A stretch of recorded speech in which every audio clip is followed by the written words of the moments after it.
Fashion লিমিটেডের সপ্তম তলায় ছাদের মধ্যে আমরা এই মুহূর্তে যে কাজটা করার চেষ্টা করছি সেটা হলো যাতে ছাদে যদি পানি দিয়ে ভিজিয়ে আর অন্তত তাকে যদি কোনো করতে পারি বা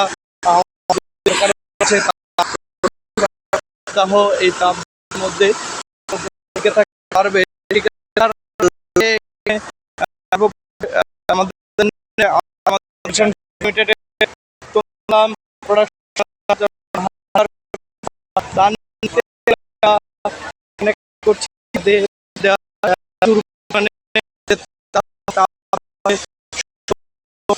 ফ্লোর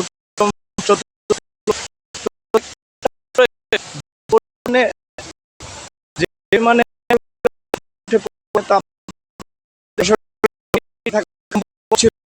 এই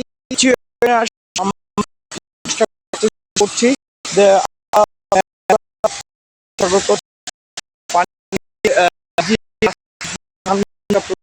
কাজ সেই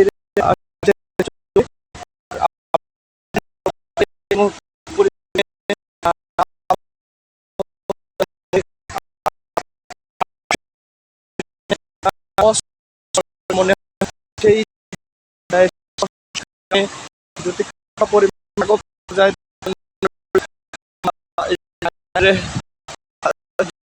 এবং আমাদের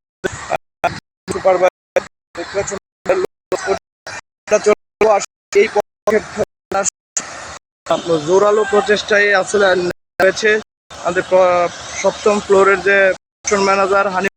আসলে এই কারণ তার কাছ থেকে জানতে যাব। পারভেজ ভাই, আসলে এই পানি এই ব্যবস্থার আসসালামু আলাইকুম। আসলে তো সারা দেশব্যাপী তাপ প্রবাহ চলতেছে দেখতেছেন, কিন্তু আমাদের ফ্যাশন ক্রাম লিমিটেড বিভিন্ন শাস্তি আসে, এই কারণে সর্বোচ্চ চালানো হচ্ছে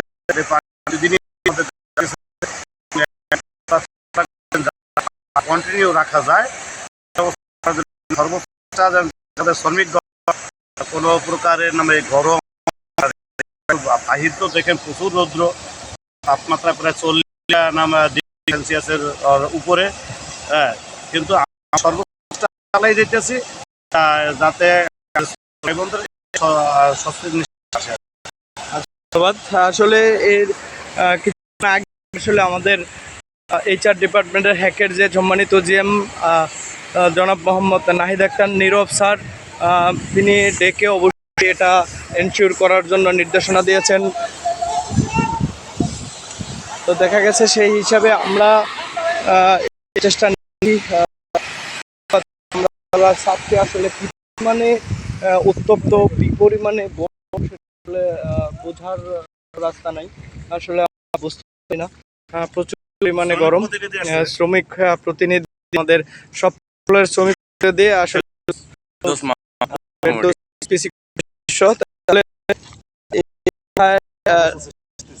কি মনে হয় গরম যদি কমে যাবে, সমস্যা নেই। ঠিক আছে, আমরা চেষ্টা করছি আপনাদের PM স্যার সহ যাতে আমরা আপনাদের ঠান্ডা ভাবে রাখার জন্য সর্বোচ্চ চেষ্টা আমাদের দ্বারা চলছে এবং যাতে কন্টিনিউ ছাদে পানি থাকে সে ব্যবস্থা আমরা করব ইনশাল্লাহ। আপনারা ওয়ার্কারদের বলেন যে এদের কাজ চলছে, অবশ্যই তাদের। তো আমরা দেখতে পেলাম এখানে সপ্তম ফ্লোরের PC কমিটির যে মেম্বার আছেন আমাদের ফেরদৌস, সে আসলে জেনে গেলেন আমরা চলছে পানি দেওয়ার কার্যক্রম। সেই পানি দেওয়ার কার্যক্রমে এখন একটু এই পানি দেওয়ার কার্যক্রমে একটু আগে ওয়ার্কাররা প্রচুর পরিমাণে যে তাপ, সেই তাপের কারণে আসলে বুঝতে পারছি ছাদ গরম হয়ে আছে এবং ছাদে মনে হয় কিছুক্ষণ যদি একটা প্লেটের মধ্যে তেল রেখে মাছ ভাজা যাবে, ডিম ভাজা যাবে, এরকম একটা উত্তপ্ত অবস্থা মনে হয় আমরা একটা অগ্নিকুণ্ড আগুনের মধ্যে বসবাস করছি। তাহলেই আসলে আজকে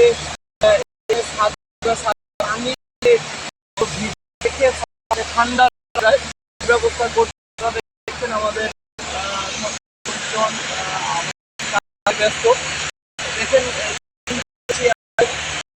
ভিজে যাচ্ছে। আমাদের এখানে 7ম ফ্লোরের যে প্রোডাকশন ম্যানেজার তিনিও আসছে এবং আমাদের ওয়ার্কার পরিমাণে গরমে অতি, আমি জানি না আল্লাহ রহমতের এবং পরিবেশটা ঠান্ডা করবে, যাতে সে পরিবেশটা ঠান্ডা হয় এবং আল্লাহর কাছে সকলে অবশ্যই দৃষ্টি প্রার্থনা করবেন। সেই শুভকামনাতে যারা চ্যানেলটি সাবস্ক্রাইব করেন নাই অবশ্যই সাবস্ক্রাইব করবেন। সে পর্যন্ত ভালো থাকবেন। আসসালামু আলাইকুম।